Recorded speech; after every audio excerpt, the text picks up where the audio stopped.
All right. All right, I think we are live. Give me a second here. We're going to do some artwork this morning. If you're already familiar with your channel, you could certainly skip ahead a minute and we'll get into the thick of it. For anyone else that's new here, though, I'm going to go through a quick intro. So first I want to check my volume. Make sure I'm coming through okay. First I want to check my volume. Wow. Okay, that sounds like it's coming through real good. So we can drop that down there. I'm going to grab this link here. Most people do this before they start streaming, but I kind of just jump in. So don't mind me. I am the worst. That is not what I want on screen. Hold on. Almost there. Stay on target. Almost there. What I want to do is grab a screenshot here real quick. Like that. Copy.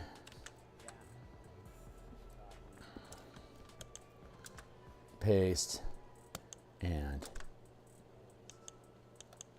paste. And post. Post. And link is up. Okay, cool. Yeah, my name is Phil Kearney. I create role-playing games. Hey, I illustrate them online, and then we publish them. I've been creating content for Dungeons and Dragons on the DMsGuild for the past, since 2018. I've been an Eberron enthusiast since 2005, and I've been running games since 1987, and I've been an illustrator since 1999. So I love Eberron as my homebrew world, and but I've never created an adventure and published it, so that's what we're doing right now. It's called Crystals of Mabar. Here's the book cover that you'll be seeing on the DMsGuild when this publishes, which is probably going to be like around June. June feels right. We're getting close on getting the layouts for this book done, and then all we'll be doing is artwork all the time. And so while I get the layouts completed off screen in the evenings when I'm not streaming, we create artwork in the morning just to keep moving the ball forward. So here's the horde that we have illustrated.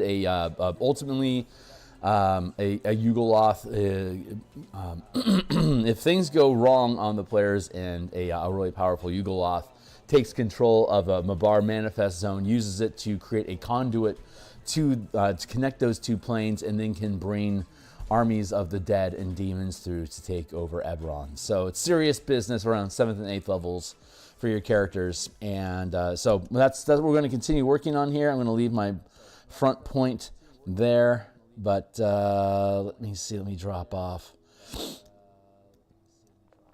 This is the guy that we're working on right now.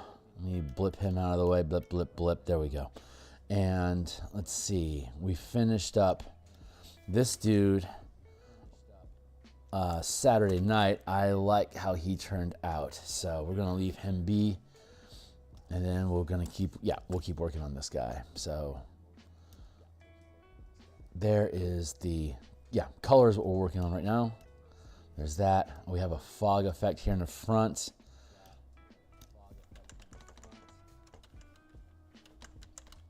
What the?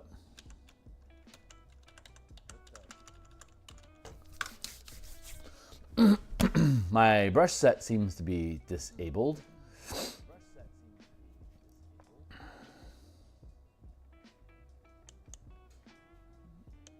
No, don't save. I'm going to blip that out of the way and hope that I can remember how to reload my preferences. Hopefully my preferences will just simply reload when we relaunch it.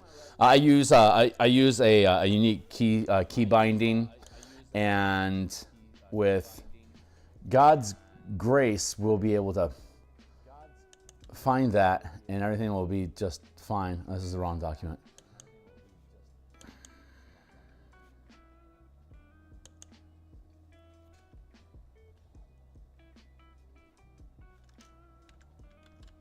Shit. Okay, well, that's not working.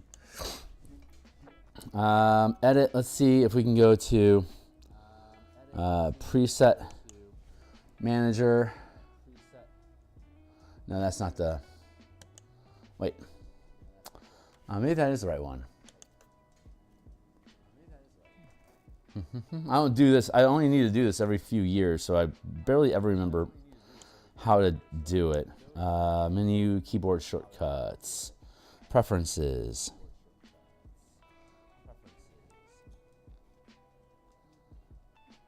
Maybe it's keyboard shortcuts, and then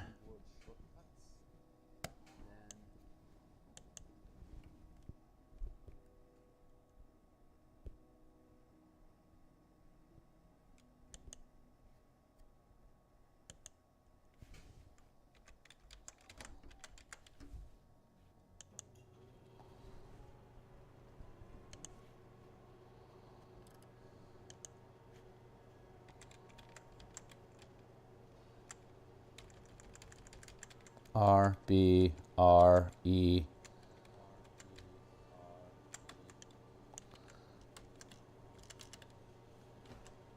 A. Seems like everything's working out. Let's open up our... Okay, cool. Yep. Okay. Key bindings work again. Glad I could remember that. All right. Let's see. Blip, blip, blip, blip, blip, blip. Back on task. Blip, blip, blip. There. Oh, yeah. And you. Blip. There. Cool. That was dramatic.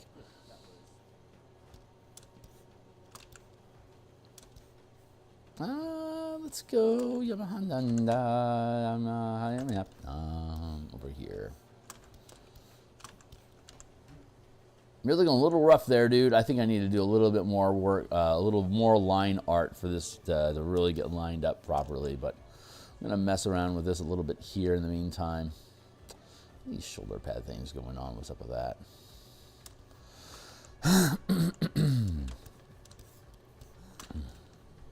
Hey, oh, wait a second. I don't think I capped everything off. Like, subscribe, hit the bell icon for notifications when we're live in the future. Hey, new subscribers. Thanks a lot, guys. Here's the full playlist of all 404 episodes at this point. Here's my Discord community. You can support me on Patreon if you would like. Here's a stack of books that we've created already on the DMsGuild. They're all free previews. If you check them out, if you think they're cool, consider making a purchase. I would rather you guys be able to see the work for free and then decide if it's worth buying than to ask you to spend money on my books first before knowing if they're any good and then having regrets if you don't like them. I would rather wow and amaze you and earn your money than trick you into giving it to me and then hating the book. So it just feels a little more honest to me. So check my stuff out. It's hard enough as an indie producer just to get people to look at your work. Putting a paywall in front of it is that's just rough. Like, it's a big ask. Let's see. Do like that.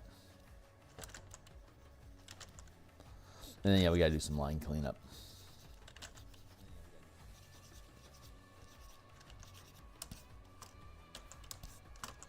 But we can. These legs are going to get concealed by fog, so I really don't need to worry about the legs being any good.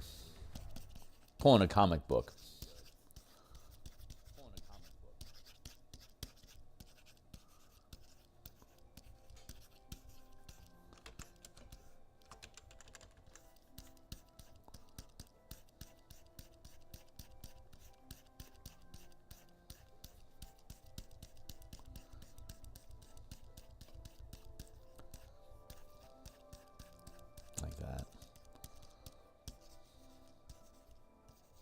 And when we come back through on the final details sweep, we'll I do atmospheric conditions stuff like this typically at the end, but I like to see how it fades out so I know where to focus my attention on the details. But when we come through on the final wave, we're going to break up the fog into individual files to cover each undead separately instead of as a blanket.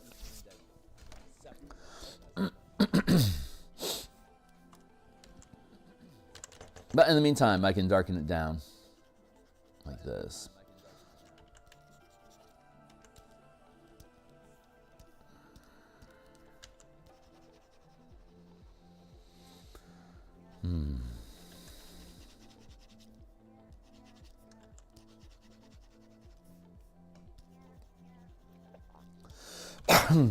Martial Powers playtesting tonight. I am very much looking forward to that. The characters are leveling up to the 4th level, and probably will push into the 3rd zone, which is great. Every 2 zones is roughly the calibration for the metric that I'm using to calibrate how quickly they should be gaining levels. So the playtest is running from level 3 to 10. We're now 4th level in that test, and it will continue however long it takes. If we have to, we may end up having to switch from Monday nights to Saturday mornings, and if that's the case, my Saturday morning art stream will be on pause while we perform playtesting, and once we have through the 10th level, we'll just have plenty of opportunity for us to see what kind of flashbang characters can do. And with the monster manual coming out later on this month, for the common plebes like me, then we'll be able to update all of our monsters and continue to look at how well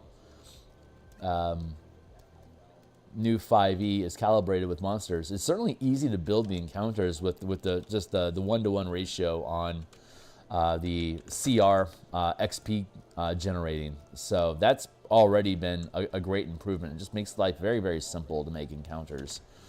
And they haven't been they've almost been killed a couple times.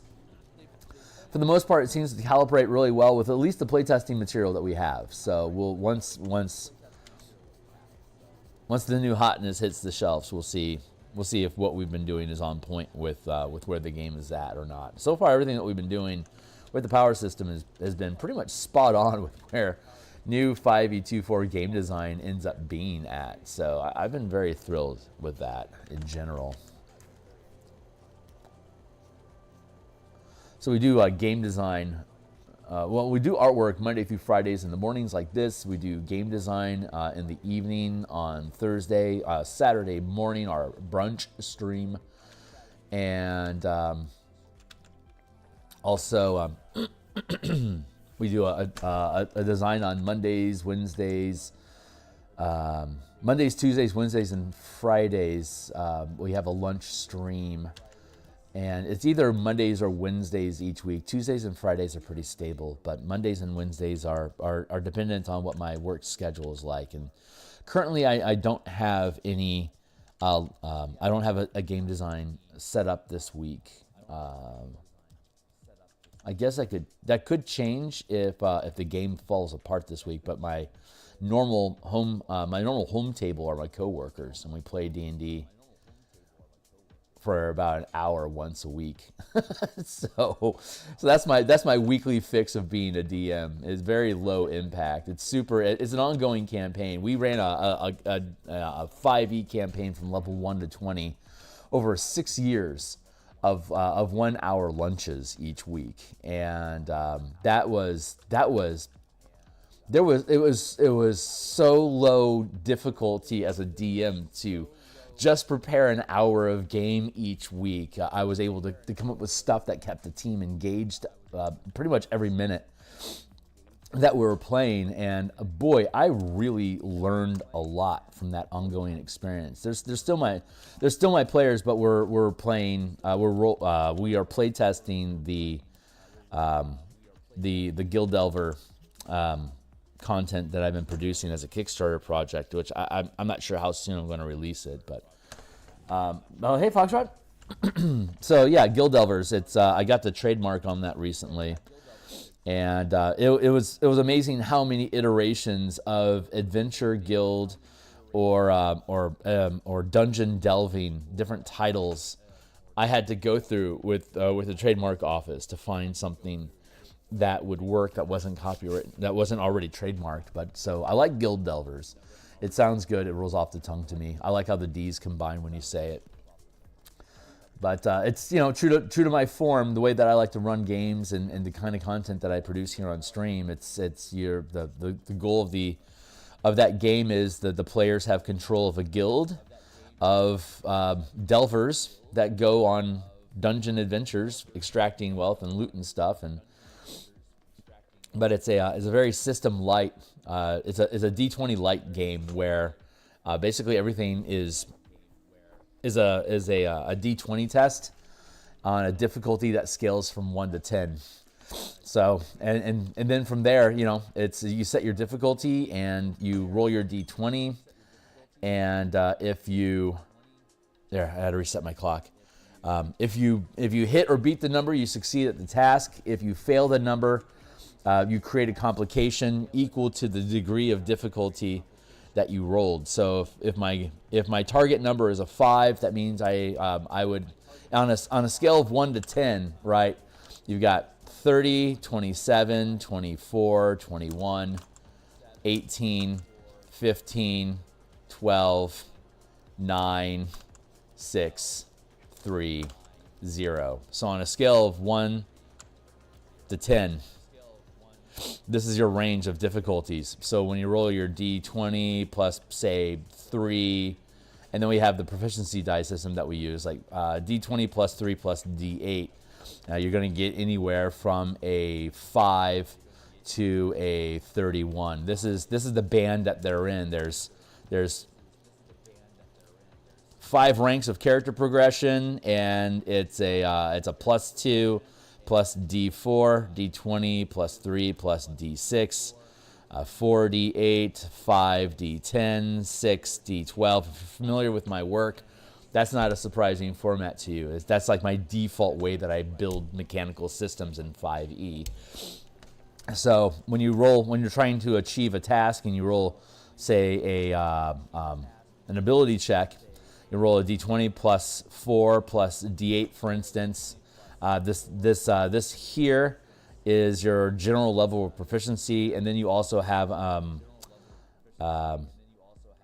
the D8, the effort die is what that's called, and you only occasionally get to use effort depending on if it's a circumstance like if you are highly skilled in interacting with the environment, like climbing stuff or like digging holes or spelunking or finding traps. You get to add the die. Otherwise, you have your ability modifier, like say, like a plus 3. So you could do a D20 plus 3, plus occasionally a D8, and then another plus 3. And your target number, if I hit, like if it's a difficulty of 5, I have to hit at least a 15 or better. If I roll below a 15, I create complications. So this is good, and often it's just pass or fail, but the degree of failure is going to intensify. So if this was my base point of 1 success, like if I'm trying to pick a lock, if it's a difficulty of 15, that's going to have a difficulty of 5. I need a total of 5 successes. So that's 1 success, this is 2 success, 3 success, 4 success, 5 success. So on my D20 plus, in this case, 6 plus D8, if I don't have the effort die, I cannot succeed this task in one go. But I could get 4 successes out of 5. So 1, 2, 3, 4, and then I've got 1 to go. So I haven't picked the trap yet. I haven't picked the lock yet, but my turn is over because I performed my action and I failed. If instead I, say, rolled shit and got with a D20 plus 3 plus 3 plus D8, it'd be impossible for me to roll that low. So let's say I get to here, I have -2. I actually create a complication, a 2nd degree complication. Maybe there was like a trap I didn't notice. So I get poisoned for 2 damage. Or maybe like a sentry notices me picking the lock, and it's only a difficulty 2 guard. So it'd be really easy for us to kill that guy. Difficulty 2 is only a 6. But now we have to waste action economy on killing this guard. And now we have a complication of we've got a guard's body on us now. Do we just want to leave it laying here next to the lock, or do we need to dispose of this body somehow? So you can create these different levels of complication inside, and complications can mean different things depending on what action is happening in that circumstance. You can either damage somebody, or you could introduce an additional threat. Like picking that lock could have instead triggered a trap, right? That I said, like, caused 2 points of damage, or an alarm could sound, or we could be on a timer system like Blades in the Dark. So if I fail, the clock gets pushed 2 degrees. Like it could be a 12 clock timer, and every time I fuck up like that, It doesn't. I can't complete the lock, and I've ticked up my clock 2 points, so now I have less grace period on me to break into this place, for instance. So there's like those 3 things generally that you can do. You introduce threats, you damage people, or you push a clock. And so those are the 3 complications that you have. And if you succeed at a task, like if you're fighting a monster, like difficulty 5, only got 4 points of success. That monster is not dead yet, so we have to keep fighting it. And then let's see. I'm going to conceal that and get back into the line art here real quick because I want to push that a little bit further. So it's pretty easy. That's all the math that there is on a scale of 1 to 10 times 3. How difficult is this task? If you succeed at a task, you do a thing. Some tasks require multiple successes, so the more you succeed, the more you exceed your goal in degrees of success, the quicker you're able to knock it down. Complications introduce new threats or damage your characters or push a clock that can escalate threats. Everyone has 1 action and can move if they need to do so within a walking distance, like a short distance. Let's see. And then the other interesting point about it is that we use nouns as actions. To target to do something, you have to target. You use verbs and nouns. So you have interacting with, and then you have observing. So those are basically the only 2 verbs that a character can use. And there's only 3 targets that can be verbed. You can either interact or observe a person, place, or thing. So if I want to, say, pick a lock, I'm going to interact with that thing. If I want to find a secret passage, I might observe the environment. Or if I think like the secret passage might be behind a secret door, like say in a bookshelf, I could observe either the bookshelf or the environment that the bookshelf is in to see if there's a hidden door. So that's how you interact with things. And depending on what kind of a class your character is, you'll gain you'll be able to use an effort die to add that D8. Like for example, diplomats get free effort when they are interacting with creatures. So you're really good at understanding like animal handling, negotiations, intimidation. These are all like skills in the D&D world. Those would translate into generally interacting with creatures, or people, creatures, same difference. People, place, or things are how we word it, but we're still working out language because playtesting. And then like a delver gets free effort when interacting with the environment, and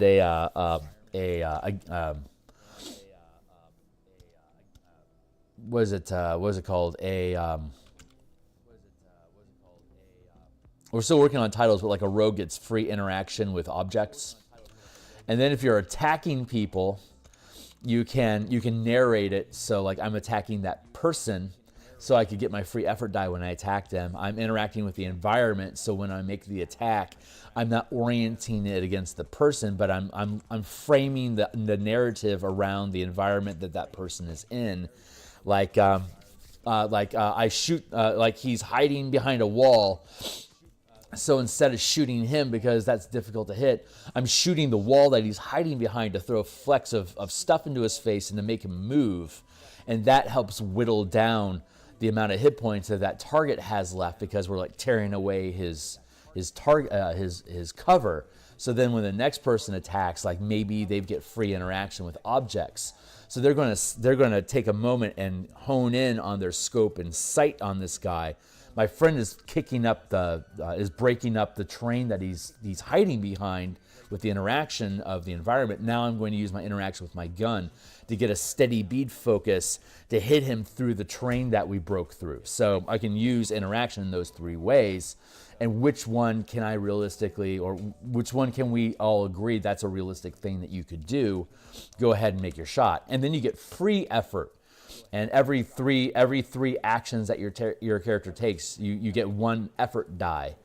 And it's a free effort. It's just a general effort die. You can spend that effort die to either improve your own die roll, or you can spontaneously give it to somebody else to improve their die roll, and they can add it to the result. So like if I don't want to take my shot with my gun because that doesn't seem realistic, I could instead give that effort die to the guy that's kicking up, that's attacking the terrain, and like he gets an extra +6 on his die roll. So he's gotten 2 degrees more success as a result of that. He's actually damaging through the terrain at this point. He's shredded through so much that he's actually hitting the target through the wall.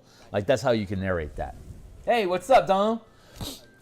So that's the general framework of how the game works. Every degree, and then you get 5 hit points plus 5 per rank. 5 ranks from level 1 to 5, or from rank to 1 to 5 for your character's career. And those are and then the other basics. Sorry, I'm rambling about my game. Let me keep painting here because I've been geeking out a little bit. So you get the free effort die. Basically it's not every 3 turns. It's every 3 actions that you take, either during your turn or as a response. So everyone takes a turn. And then the world gets a turn as the DM, right? And that's either going to be the DM is either making a wandering monster check, or is triggering a new circumstance because of where the clock timer is at, or if the team has been attempting a task and they've royally been fucking up that task. Not only could they be taking additional damage as a result of them failing the task, or creating a monster, or pushing the clock on a challenge that they're attempting, but failing the die roll can shape what sort of event occurs when the DM has the world take a turn. And if there's some sort of a conflict, like for example, if I'm fighting a monster and it has a difficulty of 5, and I only get a 2nd degree of success, I could either have another monster join the fight, which could either, it's a challenge 5 monster, I failed by a degree of 2. I could either do 2 points of damage to that player or the whole team, or I could take the 2 points and split them 1 and 1 between 2 players, and each of them takes a point of damage, but I've got 2 points of damage to distribute, because they failed, their attempt to attack failed by 2. So there are no opportunity attacks in the game. The opportunity attacks occur when the characters fail. So I could either damage that player, I could damage all of the players, I could heal the target by 2 points. You actually help them, so they're able to squeeze in drinking a healing pot or something. In the opportunity that you opened up by failing your attack. I could introduce another enemy to join the current challenge 5 monster. I could introduce a challenge 2 sidekick or minion to bolster defenses for the challenge 5 creature. Those are generally the way that combat works. So, and then the quote unquote the world takes a turn, and we've already established that the challenge is 5, and now I have an additional challenge with the minion. So I would add up the 5 and the 2, so now they've got a total of challenge of 7 to deal with, and then everyone on the team makes a defense roll. It's like a combination of a saving throw and an armor class sort of idea, where they're making a defense roll, and they'll either have a body or spirit roll is the defenses that they could have. So if they're fighting undead, I could either attack them physically, like by trying to chew on them like a zombie, or I could have them make a spirit check to be terrified by their unnatural presence, and either one of those could deal damage. If they're taking mental damage, it's typically going to be like psychic damage or like charm effects that that screw them up. So they would make their defense roll, and if they fail the roll, they'll either take psychic damage or they'll have some sort of like lingering, like they'll have a minus. They'll reduce the effectiveness of their result by 2 because they're terrified currently, so they can't attack properly. So I could debuff them without necessarily killing them. Like for example, in the idea of a lock pick, if they fail the lock, if they fail to pick the lock, they could break a pick. So now they're going to have a 2-point penalty on their next on the next action that they take, effectively increasing the difficulty of that lock by 2. So there's a lot of different ways that you can spin and utilize the disadvantages. But then when the world turns, you make that check, and if you fail, if the difficulty is now a 7 because they brought in a minion, now if you make your roll, you have to roll at least a 21. If you roll a 12, that's a 4 versus 21. You just took 3 points of damage from that monster's attack. And once you run out of hit points, you're dead. And it takes like a minute to make a new character. So you just drop in a new character to continue playing with your team. But now your guild, when your guild has an update to get new resources, since you had to replace your character, you get 1 less resource. So your character, your players aren't penalized. They don't have to sit out because it only takes a minute to make their characters. But it's not about the characters. It's about the progress of the guild as a whole in whatever format it is. And then like in the Eberron playtest that we're doing, we're using the Asteroid Belt mining campaign as our playtest environment. So when they extract ore from asteroids, they get resources, but they have to replace the dead guy. So they have to burn a resource to replace the dead adventurer. So the more your characters die in the adventure, the more it eats the resources that your guild gets. You can't make any progress. You have less resources available to equip your next team. You can't buy territories quickly. You can't advance your industries at all. So losing resources sucks, so the team wants to avoid it. If you've taken damage, like you get 5 hit points plus 5 per rank. If you're first rank, you have 10 hit points. You can kit like healing, medical kits, like healing kits or like medicine bags to bring in with your group, and it costs a point for each piece of equipment that your team brings, and everyone on the team can use the equipment until it doesn't work. And the way that healing works is that you set the difficulty. So if your teammate has taken 8 points of damage and they only have 10, they're down to 2 hit points. You could attempt to heal all 8 hit points in one go, but you have to pass a D20 test of difficulty. If it's 8 points, 8 times 3, 24. And if I can't hit that 24, not only do I not heal my ally, but the medical kit burns out, and there's no more healing for the adventure, unless your team has equipped multiple healing kits. So, and typically the team isn't willing to spend more than 1 resource to get a healing kit because, again, every item that they get to bring with them is 1 less, other than basic equipment like armor, weapons, just the basic trappings of what their character is.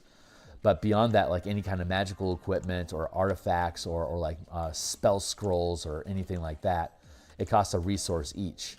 And currently the team's only pulling about 5 to 7 resources per bastion, per guild turn.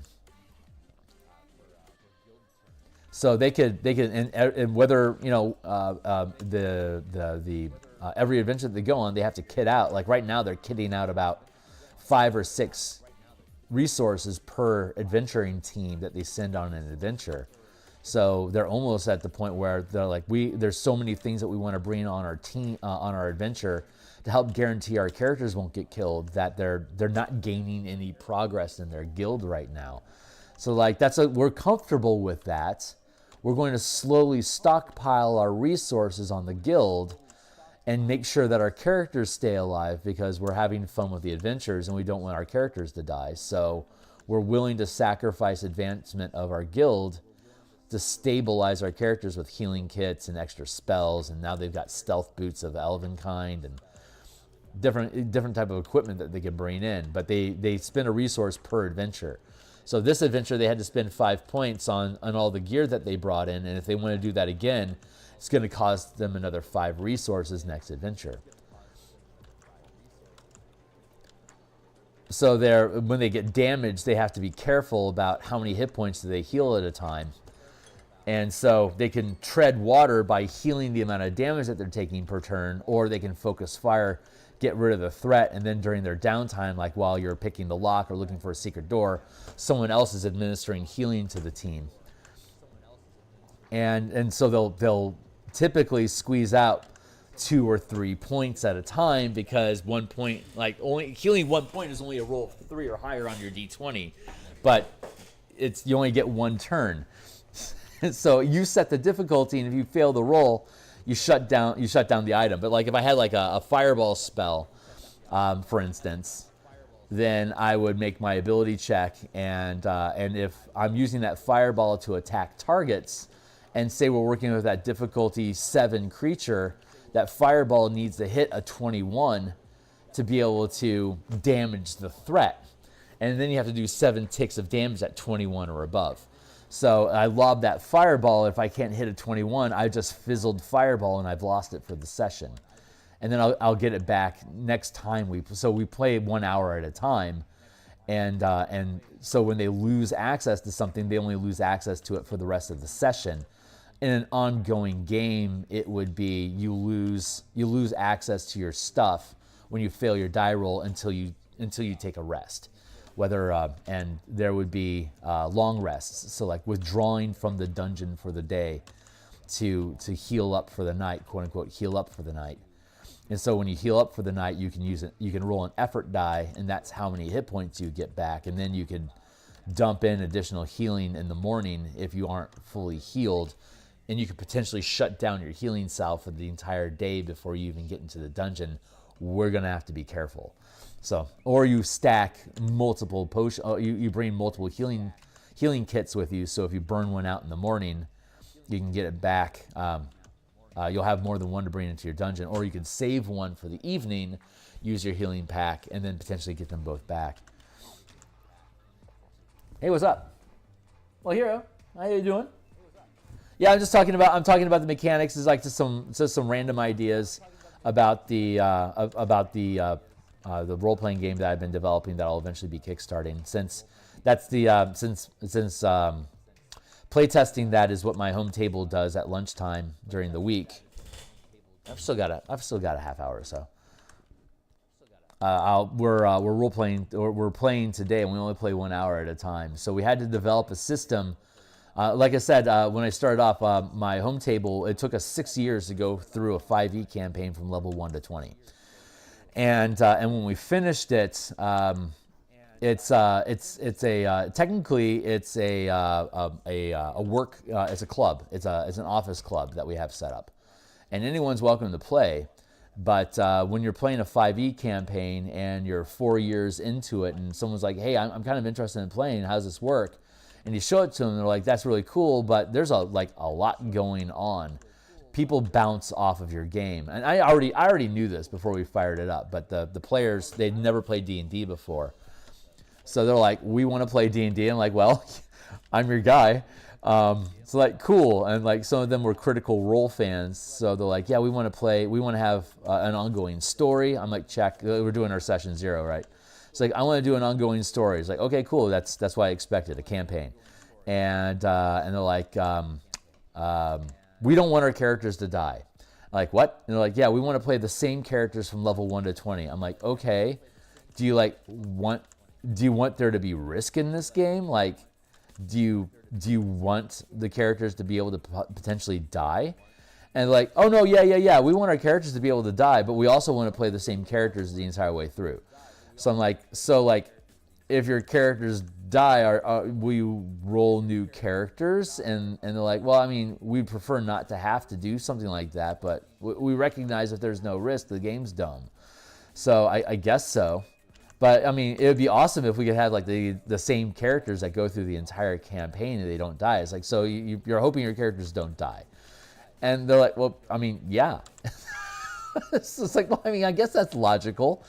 But also, there has to be a game with risk, right? And they're like, well, yeah. It's like, okay, tell you what, I'll come up with something. And that's how I created the Groundhog Day campaign, where their characters are trapped in a time loop. And it doesn't matter how many times they die, their character comes back to life at the beginning of the day. So the way that I built that game is that they were basically recruited by shamans to save the world from being destroyed, and they didn't know what that meant until they got to the end of the 16th hour of the day, and they all died because the world blew up. They're like, what the fuck happened? And they're like, oh. And they didn't understand exactly what the shamans meant. They just tapped them on the forehead and they woke up at the bar again thinking it was some sort of crazy dream. And then they went through their day and they started noticing stuff was weird. And by the time that they were actually pursuing a murderer in this town, when they got caught up in all this stuff, they don't know what's going on. They just gave me the principles, their session 0, this is what we want to do. And they're like, go play, Phil, make up something, we'll play in it. And so I came up with this little murder mystery in this town to kind of break them in as level 1 characters where there's no real risk of dying, right?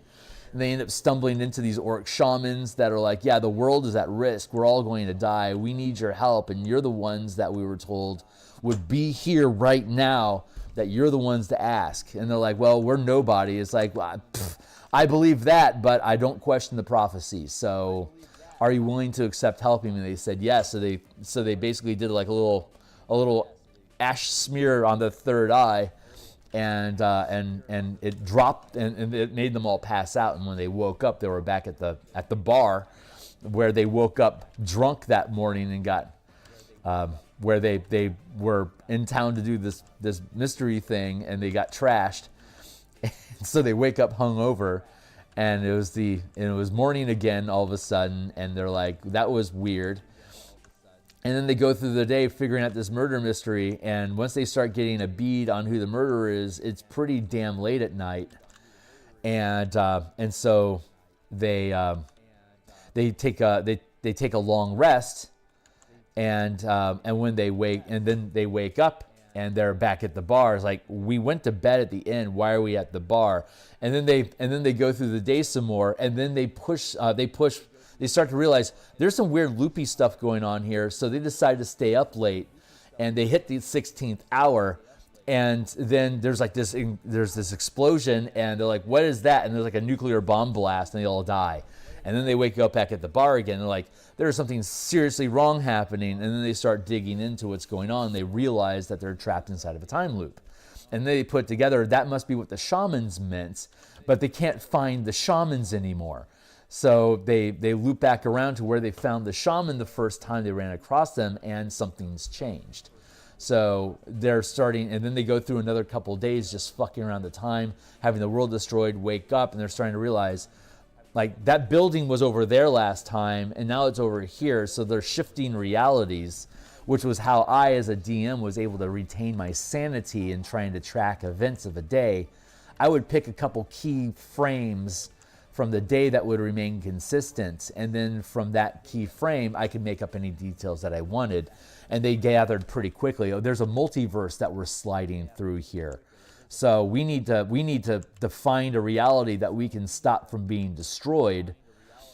And yeah, there you go. So some realities, things were good. Some realities, things were bad.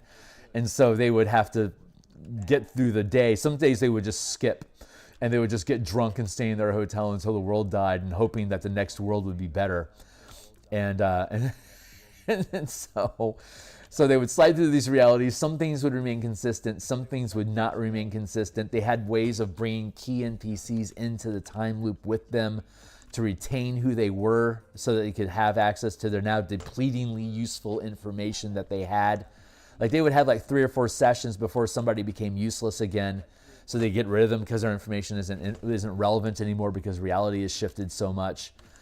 They eventually found a way to shift back to previous realities. They eventually found ways to change where their starting point was. They found ways to go back in time and set an earlier anchor point so that they could so that they could find a reality that they liked and try to get ahead of the timeline, so that they had more time to try to save that aspect of reality. And then they would and then Elithids started showing up because they were tampering with time, with multi-dimensions so much that they grabbed the attention of multi-dimensional characters that would show up and would kill them or try to. It's like, oh, you guys are time savvy. We need to capture you. You're breaking the plan. And they're like, fuck, there's an Illithid plan. So it got deeper and deeper and deeper. And every time one character would die, they would all reset. So they all had to protect each other from getting killed. And so this is where it was so fun using the stacking concentration system with the mana system that I use, because if their druid had like 6 levels worth of concentration going, she would only have, like, she'd have to hit a DC 16 on every saving throw or she'd dump her spells. And if those spells drop, sometimes like absorb elements is like a reaction that came in useful like a lot during the game, surprisingly enough, that she used all the time to prevent herself from taking damage. Sometimes she'd be like at 7 or 8 hit points and she couldn't keep up in healing. So she was constantly throwing out reactions to absorb elements to keep herself from getting killed, and then having to burn her turn just to heal herself to try to get some buffer up. So she was constantly on the ropes of being harassed by enemies. The team was burning mana trying to deflect attacks and shut down action economy from enemies. And inevitably, when someone would get dropped, they would all drop and then start back at the bar again. They're like, fuck. It's like, let's see if the timeline that we're on is still relevant, if what we've learned we can take out.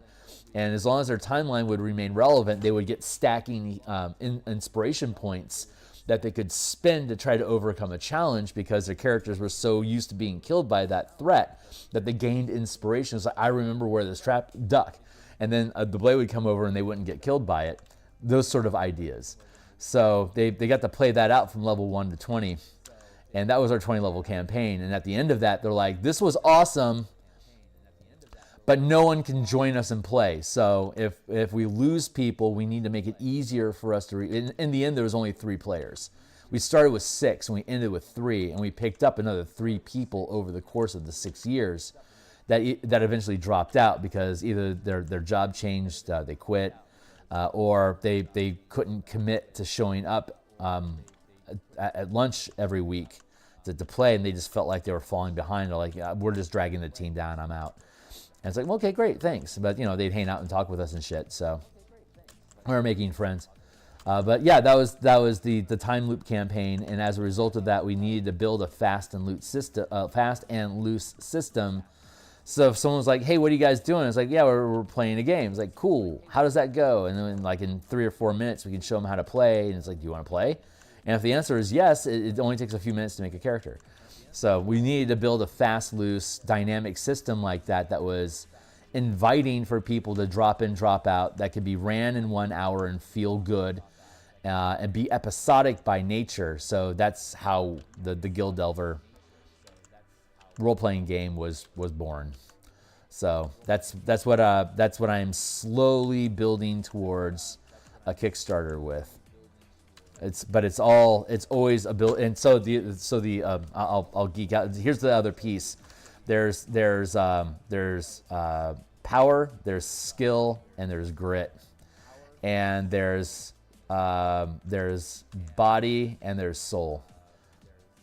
Body, I know BS. It's body and soul, body and soul. So power for the body is strength. Body for the power for the soul is charisma. Skill for the body is dexterity. Skill for the soul is intelligence. And grit for the body is constitution. Grit for the soul is willpower. So in that sense, you have the 6 stats. They're broken into 3 aspects there's 3 aspects: power, skill, and grit, and there's 2 forms, which is body and soul. So when you're taking an action, you're going to choose between power, skill, and grit. I'm going to use sheer strength to climb this wall. I'm going to use my knowledge in ropes to create loop locks and to make climbing this rope easy. I'm going to use my endurance and sheer grit to climb this rope. Okay, it's a body check, so give me, and like your constitution might have a +3, your willpower, your wisdom might have like a +1, your intelligence might be a 0, your dexterity might be a -2, your charisma might be a -1, and your strength might be a +2. So you have a +3, +2, +1, 0, -2, -1. That's your initial stat array. And then you're proficient in either power, skill, or grit. So at level 1, you'd have like a +2 bonus in power. So now you've got a +4 in your strength, and you've got a +1 in your charisma. And then these are set as they are: -2, 0, +3, +1. At 3rd rank, I'll gain proficiency in a 2nd set, and at 5th rank, I'm proficient in all 3 of them.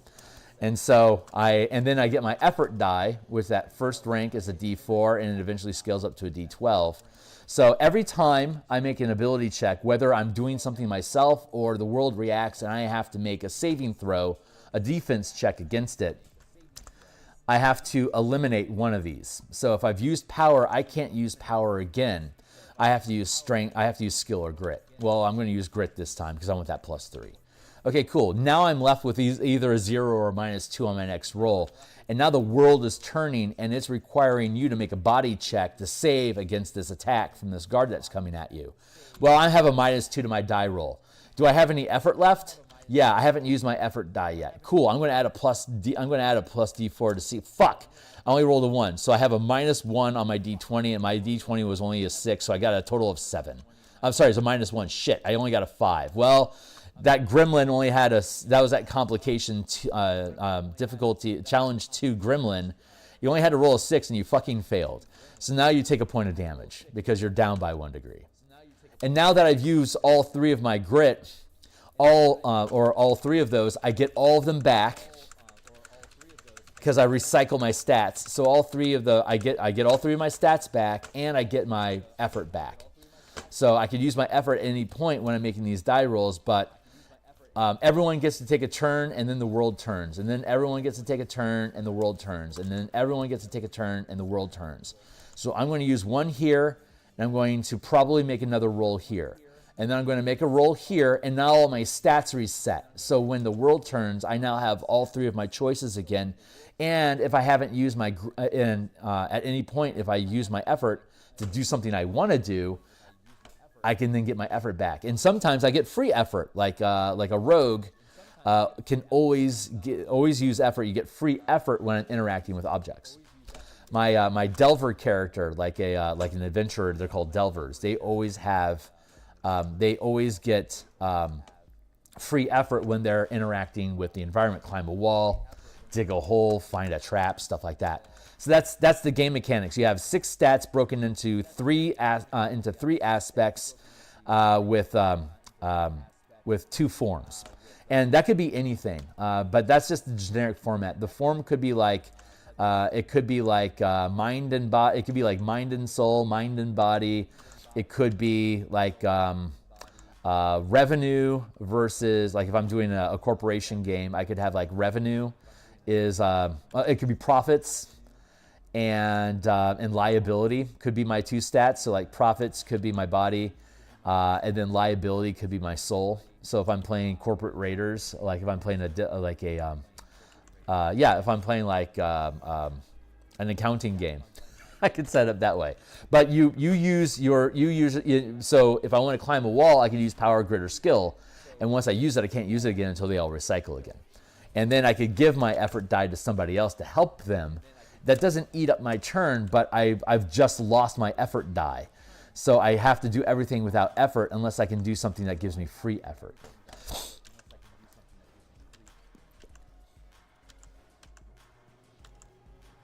So there you go. That's literally that's the core engine. I've explained everything that there is in the game haphazardly to you in 15 minutes.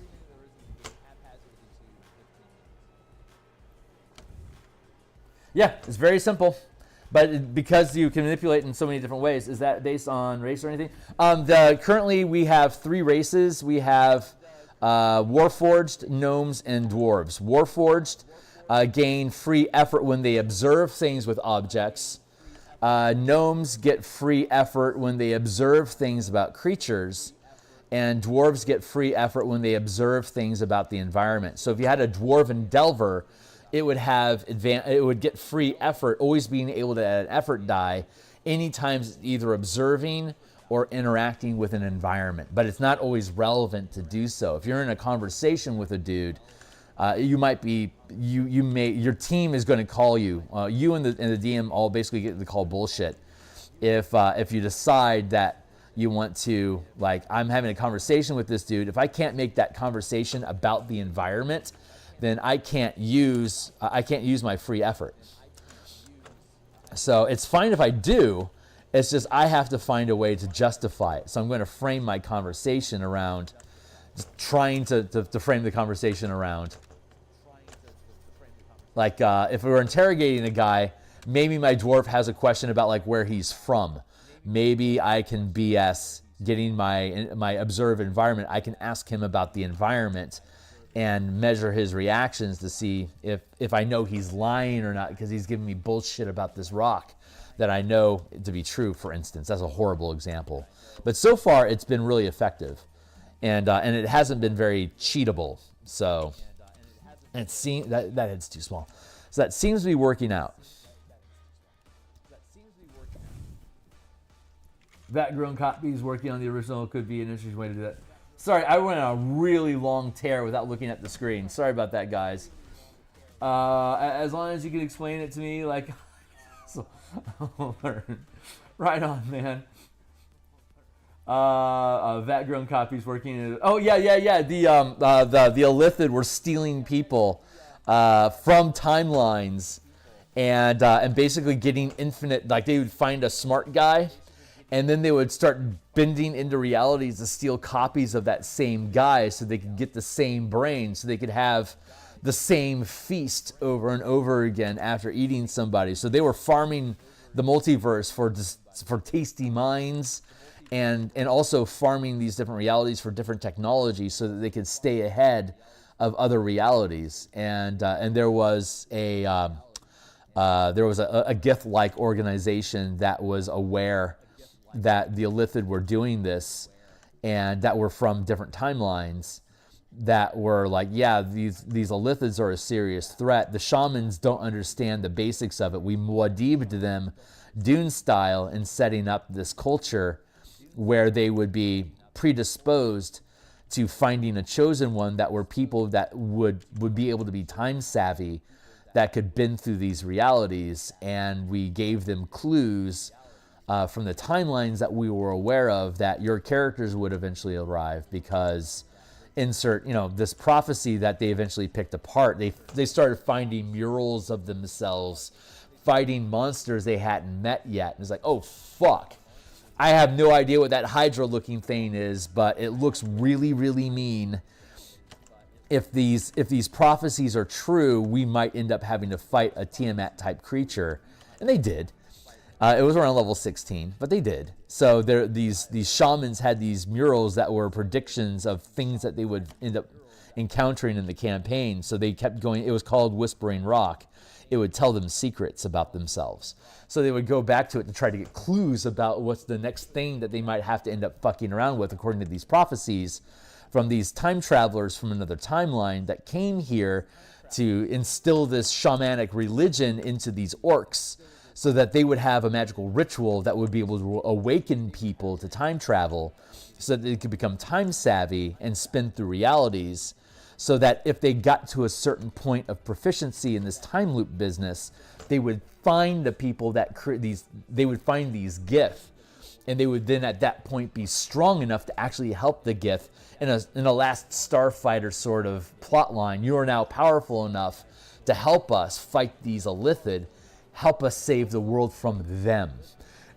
So, and at the same time, the world was actually being destroyed because of demons that were tearing the world apart. So it was these mega kaiju that were big enough literally to eat the world. That's where the world was actually being destroyed. But when the Illithid found out this was a thing that was happening in a certain curve of multiverses, they're like, oh my god, this entire reality is about to be destroyed. We can farm the fuck out of it and no one's going to call us on it because this reality is about to be destroyed anyway. It's free food. So they thought they found a way to be able to, like, you know, be environmentally friendly in eating people's brains. So it's like, we can actually interact with other creatures and not have to look at them as food sources if we farm all these other time frames. And the Gith are like, no. Eating people is evil. It doesn't matter if they're free range or not. Fuck you. So it was still a problem. So that became, and the players agreed. It's like, no. I mean, that's an honorable solution. But at the end of the day, if you don't like who you're talking to, you're going to eat them. You got to go. And plus, you've decided to farm our timeline. We're trying to find a way back to it and save it because that's where all our stuff is. So we want to save that reality. And so we're going to practice on these other realities. And when we figure out how to do this, we know how to travel time backwards in time. So we're going to loop back to our old reality at an earlier point so we have enough time to save it from the demons so that we can actually go home and people will know who we are. So that was once they figured out everything that was going on, like around level 9, that kept them going through the rest of the 11 levels to get the 20th level. And because there was only 1 hour a week that we were playing, it was really easy for me to be able to parse it out episode by episode to get them to where they wanted to be without having to railroad, because I would just go with whatever they were doing, and inevitably over the course of 600 over the course of 6 years we played about 20, I want to say it was about maybe 280 actual games that we played, like with vacation time and holidays and too many people being sick or whatever. We probably ended up around 280 hours worth of gameplay, as opposed to, like, I typically have around 250 or so hours at a table in 3 or 4 hour sessions to get from level 1 to 20. But yeah, so this one we let this one play out because, details. And so by the time we got we got there, it didn't matter which way they went. I was able to use time loops and other creatures that were aware of the timelines and alternate realities to be able to shape and craft the world around them, that they would have different things, like they had different options on how to save the world. It's just they had to find out what they were, and they did, and then they had to choose which one they liked, and they did. And once they chose what they wanted to do, then I started sculpting the world to take them down those routes to get to that point. And it didn't matter what options they chose. There was always a way for me to curve back around to what they decided they wanted to do to save the world. So I didn't have to railroad them at all. It's just that there was so little movement each session that it was easy for me to be able to integrate what they were doing into a larger plot to surprise them and give them plot twists and reveals and stuff like that. So it was such a low bandwidth such a low bandwidth challenge for me as a DM that I could easily run that for 20 levels. Like, it wasn't even a question. It's like, as long as you guys keep showing up, I can guarantee you we'll finish this campaign. It'll take for fucking ever, but we will do it. And they trusted me on it, and they did it. It panned out. And then I need to make this a little bit smaller. And then beyond that, these guys are so awesome.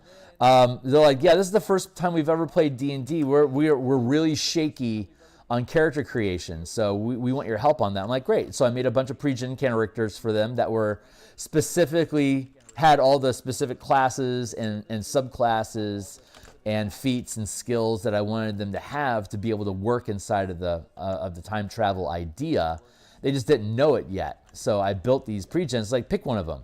And I gave them 6 characters to choose from. The ones that they chose, it was 8 characters, and they had 6 players. So there was there were 6 characters that were chosen that were all pre-built to be able to work inside of this time travel environment. And then the final kicker that made this such a fucking awesome campaign for me as a DM was, hey, we've never played D&D before. You've ran multiple campaigns like this. Why don't you level up our characters for us? Because you're going to know what the best choices are, and you know what you want your game to be. Tell you what, when we gain a level, you give us our feats, you tell us what spells to prepare, you tell us what levels to take, and we'll just go with it. I'm like, really? They're like, yeah. We trust that you're gonna build something cool for us, and that you might be thinking of things that we might not have thought of because we're green. We wouldn't know that, yeah, you probably want to take Fireball at this level or whatever. We trust you to make those decisions for us because you want a good game. I'm like, okay. So then I could start doing Metroid. And that, like my favorite example is that they were fighting a colossal-sized crab in a sewer, and every time the crab would grapple somebody, it would squeeze the air out of it with its claw, and then it would drown, and the whole team would have to reset. And so they had to figure out how to they were able to lure the crab into a trap, and actually avoided it. That their solution was not fight it at all. We keep getting killed by it. Can we trick and find a way around it? And they found a way around it, so they never actually had to kill the crab. But when they did that, I was on milestone experience. So when they found a way to defeat the crab and get past it in the sewer, that's what I did. That's what they did to get level 6. And at level 6, I gave the druid access to water breathing. And they're like, you fucking bastard, we have water breathing now? It would have been so easy for us to kill that crab if we had water breathing before we had it. And like, wouldn't that be the best time for you to get? They're like, yes. I'm like, okay, great. So the entire campaign, I got to lay out like the class features that they got, and the spells and the feats and stuff that I gave them access to was stuff that I had planned would be useful for them to be able to trivialize challenges in the future that I could currently make a bitch for them to have to resolve. But once they got past it, once they got on board with it, it was like, oh, once we defeat this, we're probably going to get something that's going to make it really easy for us to be able to punt past it in the future. And so they got on board once that started happening around, that was, level 5 to level 6. At that point, they're like, oh, yeah, this is like Metroid. we can do this. So it was perfect. It was the perfect storm of players' outrageous demands and granting me literally the latitude to build their characters to be able to do it. So it was a miracle campaign. Goddamn, how fucking fun. That was an amazing campaign. I am losing the energy on this guy. I got to get rid of that. That sword is causing a requirement in me. It's shutting down my ability to make this guy look the way that I want him to. So I have to rebuild. Bring in those hips a little bit. I've been really neglectful of you guys today. Yeah. Let me see if I can catch up and know what the hell we're talking about. Yeah, Vat-grown guys. Yeah, so the Illithid, Infinity hang. It was great. Every morning they would wake up hungover, and they could set anchor points. But the Illithid would find those anchor like the druid was a dream druid, so she had the bonfire ability to use the last place that you slept as your place that you could teleport back to according to 5e rules. Well, we just made it a ritual that she learned at that level, the bonfire ritual, that she could set an anchor point anywhere they're at. It takes 40 minutes for them to set an anchor point. But if they have 40 minutes to do it, when they die, they'll respawn at that location. Which is like, oh my God, we can traverse the map now. We're not stuck at the bar. But once they ran into the Illithid knew how to break their anchor point. So they were constantly running away from the Illithid, trying to hide and set anchor points. And depending on how well the ability check that they had to roll above a 24 to not be found by the Illithid. If they rolled below a 24, they'd create an anchor point, but every time they used it, it was a beacon that sent a flare through reality that the Illithid had tools to find it. So they were keeping an eye out for flares. It's like, there they are. And then they would teleport in and start attacking them within D4 rounds. So once they found this out, it's like, we gotta go. And then so they would run from that anchor point. And once they got high enough level, they started setting traps around the anchor point, trying to lure the Illithid in to kill them. So it's like, if we kill them, we've got a whole day without having to fuck with them. Otherwise, they're going to be on our ass all day. So they were playing cat and mouse with the Illithids from level 9 to 16 before they finally got them off of their ass. It was, oh my god, it was amazing. Is there a cap to the plus minus? The plus minus is Shadow Dark style. There's a random table of benefits that you get every time you gain a level, and you only have 5 levels. So you get a random benefit, which could be like add 2 to one of your abilities, or gain +1 to both abilities inside of one aspect. So like you could get just like a blanket +2. So I'm going to put that in strength. Or you could get put a +1 in each attribute of one aspect. So it's like, well, I'm going to increase my power, so my strength will go up +1, but so will my charisma. So yeah, you had the ability to increase stats that way when you gain levels. But you could also do things like ignore 1 complication per session. So like if I failed a die roll and it creates a complication, I could use my token and say no complication. So I didn't gain any progress, but I didn't set us back either. So that's one of the things that they're playing. That's one of the things we're testing right now. That's a good perk. Another one is gain free effort with a observation of your choice. So your character comes in with one type of observation that you get free effort with. Well, with this level up, you gain free effort with a second type of observation. Observations are great. Observations don't have difficulties. Observations are just open rolls. So when you make an observation check, and you can burn your turn, like it's like, I don't have a good action, I'm just going to use an observation because I can still get through my stats to reset everything to make life better for me. So if I don't have anything better to do, I can just take my dump stat and put it into observations. It's like, there's nothing better going on right now. My good stats are gone. My second stat is gone. I'm left with my shit stat, and it's about to become the DM's turn to observe, to roll the world around on us. I might have to make a save. So I'm going to burn my turn to just observe. And so I'm essentially taking myself out of the game for the round to get the statistics that I want back on deck for my character, but to help my team. What's our top priority right now? We can start pre-scanning this room while you guys are fighting that bugbear. You guys got that. I'm going to start checking the desk for stuff, and maybe we'll find something we can use, and sometimes they do. So it'd be an open roll on a scale of 1 to 10. How useful is the information you're about to discover? Shit, I rolled a 24. Well, that's an 8. So on an 8 out of 10, you're checking this desk for something interesting. Yeah, you do. It turns out you find a vial with weird green liquid in it. It's like, huh. And so the Delver's like, yeah, I need some action economy. Pass me that poison. Let me see pass me that bottle. Let me see what it is. I'll do an observation check on it. I don't have free effort with observing objects.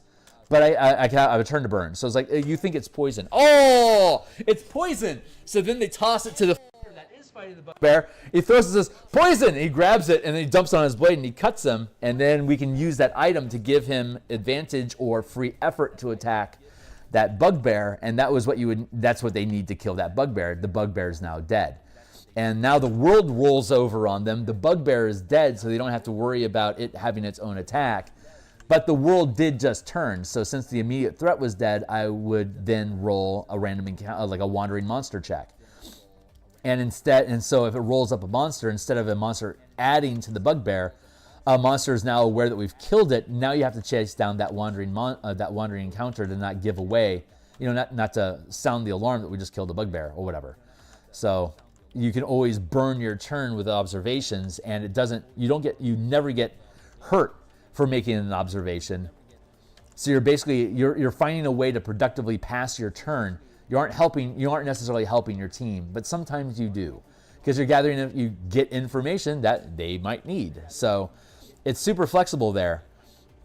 And every turn that you don't resolve a threat, again, it could damage the person that failed the roll. It could damage everyone on the team, or it could introduce an entirely new threat that also is threatening the team that now also needs to be dealt with as a separate action, like that sidekick, that 2/5 situation where you have the bugbear, a difficulty of 5 with his goblin crony, which is a challenge 2. You only need to roll a 6 on that challenge, but it's a separate action that if you don't deal with, if no one's dealing with the goblin, it's going to do two points of damage to somebody on your team. And we only have 10 hit points. That's a threat you got to deal with. So adding minions that are easy to kill, it breaks up their action economy so they can't focus fire on the actual threat, the bugbear. So it's really dynamic in that sense. But yeah, once you get it, you start with a -2 penalty, it never gets worse. -2 is the worst stat. So at some point you're probably gonna, if you get the chance to increase the stat, you might want to consider getting rid of that shitty -2, bring it up to like a 0 at least. So, but otherwise, yeah, you only get 5 rolls. There's only 5 random chances, and only maybe half of them improve stats. So chances are you're going to stay with a penalty throughout the course of your character, but you have the opportunity to get them to at least not be penalties against you. And yeah, we have the 3. I typically have the 3 races. We're trying to find ways to expand it. And now you're an expert in the game mechanics. Reminds me of the Warhammer orc that had a favorite axe, went back in time, killed himself. Oh, yeah. And I still love orcs like that. It's so awesome. Orcs are the fucking best. Just stopping in for a minute, say hello. Thanks, Defected. Appreciate you, man. And that's actually a creative idea. The more organic in nature, you have no true control over your talents. Yeah, it was. They loved it. They thought it was great. And the full casters were always using the Warlock chassis. I didn't have prepared casters like the known, like sorcerer. I had sorcerers and warlocks. So like those are the only 2 options. And the druid was built like a warlock, and all her invocations went into improving her wild shape form. So we had a system for that, which I'll eventually publish. Because it was effectively, I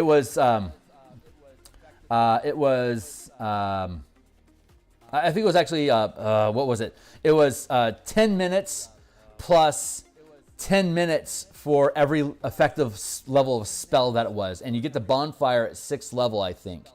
So that was effectively a 3rd level spell. So 10 plus 3 times 10 equals 40. If it was a 9th level ritual, it would have taken 100 minutes to do it. And only have 16 hours per day. So it was a sacrifice to set one up. And no, actually, yeah, there is. My orbital campaign. If you look at my Spelljammer, Eberron Spelljammer orbital campaign, there is a document that we created for that, which I've looked at a number of times.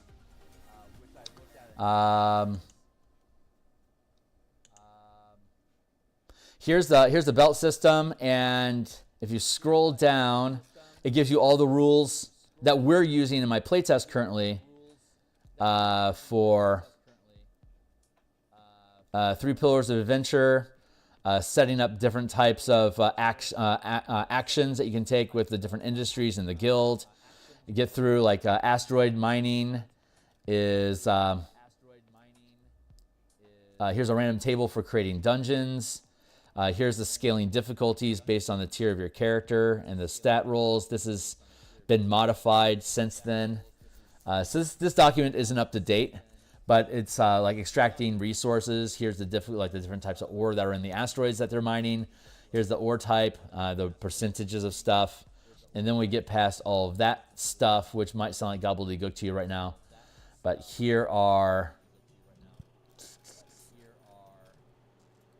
here's the basic chassis of your character, body and spirit. Here's the initial ideas that go on behind it. Like it could be might instead of strength. It could be drive instead of charisma. It could be reflexes instead of dexterity. You could be clever instead of intelligence. Endurance instead of constant, like ideas there. And then the actions that you can take, and the passive stuff that you can do, which is evolved. This is a very rough document. I haven't come back and updated this in a long time. Here's the stats, like your dwarf gets a plus to strength and con, gnome gets Ka and dex, warforged gets int and intelligence, gets free effort with observing objects, doesn't need to breathe or sleep, and can ignore one complication with an object each session. Those are like the benefits that the warforged get. Ignore one complication with a creature each session is what the gnome gets. Ignore one complication with an environment. Like if you fail your climbing check and you would fall, the dwarf's like, no, I don't. I hold my ground. I'm good. This is a very rough document. I'll post this in my Discord server. So if you guys want to check that out, I will post that in my Discord today. It won't be immediately after the stream, but it will be up today. So I gotta go. Oh shit, yeah, I'm way past due.